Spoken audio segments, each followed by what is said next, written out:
Hari ini kita ngobrolin lagi tentang CPU cooler. Sering banget perasaan nih. Ya soalnya CPU sekarang gila-gila bre. Temperaturnya tinggi-tinggi, clocknya tinggi-tinggi. Jadi nggak bisa kita sembarangan pilih CPU cooler. Nah di video kali ini saya masih akan tetap ngebahas tentang hal-hal apa aja yang harus kamu perhatikan sebelum beli sebuah CPU cooler. Sebelum lo ya, jangan beli duluan.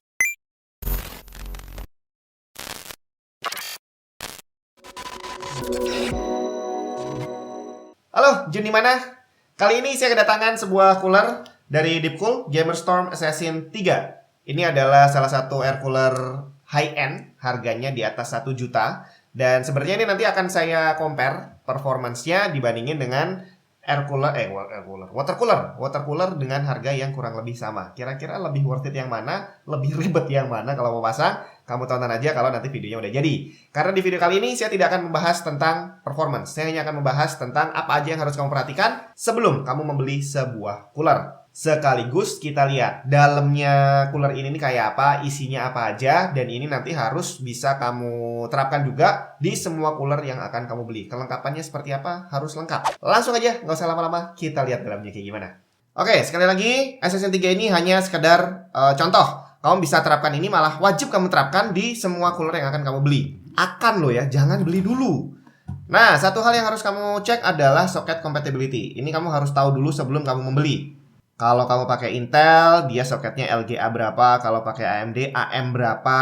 Pastikan bahwa soketnya ada di sini. Kalau ternyata tidak ada di sini, kamu lihat nih, for the latest CPU socket support information, please visit our website. Jadi kamu cek aja langsung ke website resminya atau tanya sama penjualnya, apakah ada bracket untuk soket terbaru dari PC yang kamu punya. Kemudian product dimension. Ini adalah ukuran dari coolernya nanti. Panjang, lebar, tingginya berapa? Pastikan cukup masuk di casing kamu. Kemudian heat pipe dan segala macam kita nggak bahas di sini. Kipas. Nah, untuk kipas nih kamu juga harus perhatikan nih. Kalau dia diameternya lebih besar, contoh untuk ini dia adalah 140 mili, berarti dia akan lebih silent dibandingkan dengan kipas yang 120 mili atau mungkin yang lebih kecil. Jadi kamu perlu perhatikan itu kalau kamu pengen PC-nya harus silent atau enggak, itu perhatikan dari ukuran kipasnya. Oke, langsung aja kita buka ya, seperti apa dalamnya, dan nanti yang harus kamu cek saat kamu beli itu apa aja.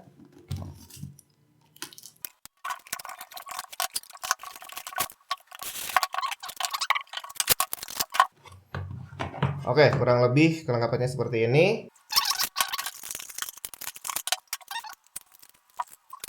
Oh, ini obengnya. Buset, dia coy dapat obeng juga. Mantap juga nih. Nah, terus ini adalah yang paling penting, kabel-kabel, terus manual sama bracket-bracketnya. Nah, sekarang kita lihat dulu di ini. Ini dimensi yang tadi kita bicarakan. Ada banyak yang harus kamu perhatikan. Yang pasti awal adalah tingginya. Tinggi itu adalah dari tempat dia kontak dengan CPU sampai ke bagian ujungnya. Nah, tadi tulisannya 165, kurang lebih ya 165 mili, 16,5 cm. Jadi pastikan bahwa jarak dari CPU kamu ke casing itu tidak lebih dari 165 mm. Kalau lebih berarti kalau kurang dari itu berarti dia bakal mentok, casingnya nggak akan bisa kamu tutup. Kemudian perhatikan clearance nih. Nah, jarak antara ini CPU dengan bagian bawah dari heatsinknya ini. Nah, ini adalah jarak yang bisa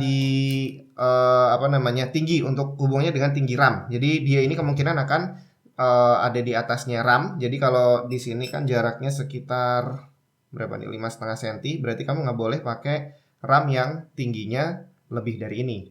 Kemudian perhatikan juga selain RAM, ini juga berpengaruh ke heatsink dari VRM. Jadi kadang-kadang motherboard itu ada yang VRM-nya heatsinknya tebel banget. Jadi pastikan bahwa dia nggak akan kepentok di sini. Jadi kalau misalkan dia ngadepnya kayak gini, berarti ini tinggi ini yang harus kamu perhatikan. Jangan sampai nabrak sama VRM. Oke, kemudian satu hal yang harus kamu cek di saat kamu beli setelah terima barang adalah cek bracket-bracketnya. Apakah lengkap atau enggak. Dan untuk memastikan ini barangnya lengkap atau enggak, kamu cek di buku manualnya nih. di sini. Nah, ini kelengkapan yang kamu dapat apa aja. Pertama, heatsinknya ada 1, kipasnya 2 ada, bracket ini 1 ada, kemudian baut. Kamu pastiin aja semua yang ada di sini lengkap. Begitu ada yang kurang, kamu langsung hubungi penjualnya untuk minta barang yang nggak ada di sini. Karena kalau ada satu aja yang nggak ada, berarti ada kemungkinan heatsink ini tidak bisa terpasang di PC kamu. Ya, kurang lebih seperti itu yang harus kamu perhatikan. Kalau semuanya lengkap, ukurannya nggak masalah dengan casing, terus kelengkapannya ini ada semua, berarti harusnya dia bisa dipasang dengan normal di komputer kamu. Oke, itu tadi isi dari sebuah cooler high-end. Kalau dibandingin sama yang murah, ya isinya pasti beda. Tapi kurang lebih kelengkapannya akan seperti itu juga. Jadi kamu pastikan saat kamu terima barang, ya harus ada semua yang tertulis di spesifikasinya harus ada di dalam barangnya. Jangan sampai telat, karena kalau kamu beli online, kamu hanya punya waktu 2 hari untuk mengkonfirmasi apakah barangnya lengkap atau enggak. Hati-hati jadi ya. Dan untuk performance-nya seperti apa, kamu tungguin aja videonya, pastiin kamu subscribe dan aktifin dulu notifikasinya.